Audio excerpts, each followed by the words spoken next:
Mr. Chair, committee members, my name is Steve Gopal. I'm the Executive Director of the Minnesota Rural Health Association. I appreciate the opportunity to testify. I'll keep it brief. As you might imagine, my testimony is focused on the appropriation contained in Article 1 and the provisions contained in Articles 11 and 12 of this bill.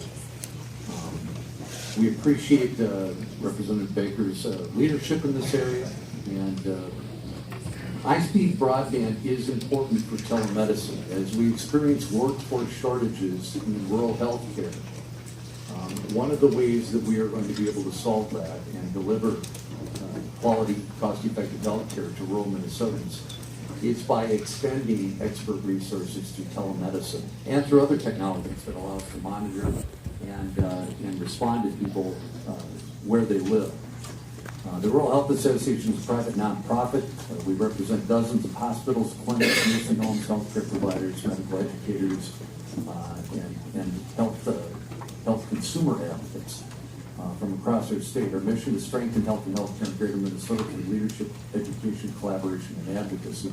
We've endorsed our own broadband vision statement that basically says all Minnesotans will have access to affordable broadband networks that enable access to broadband-dependent health and healthcare services. And in achieving this vision, we recognize that we need both public and private sectors.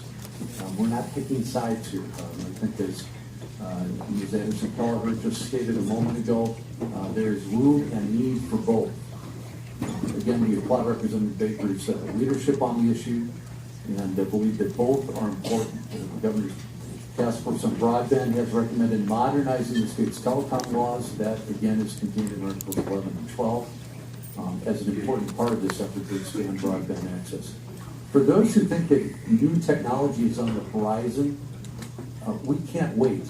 In case you've looked at the demographics in Minnesota, particularly in rural areas, we are aging into our top healthcare utilization years at a lightning pace. We need high-speed broadband to serve underserved areas. With last year's passage of the Minnesota Telemedicine Act, we now have state policy encouraging and reimbursing for extension of healthcare resources into rural communities using telemedicine, but only where there's sufficient broadband for such cost-effective medical services. Again, it's part of the solution to delivering quality, cost-effective health care to rural residents. We again thank Representative Baker for his leadership in recognizing the urgent need of real progress toward expanding broadband access to underserved areas of Minnesota, and we urge this committee to support those provisions in this bill. And with that, Mr. Chair, I'll stand for questions. Representative Johnson. Thank you, Mr. Chair. Good afternoon, Mr. Powell. The question I have on wireless versus wireline. My understanding is wireless might have some difficulty providing the capacity to provide the sort of telemedicine services that are so essential. Can you help me understand that a little bit better? Is that a fair comment?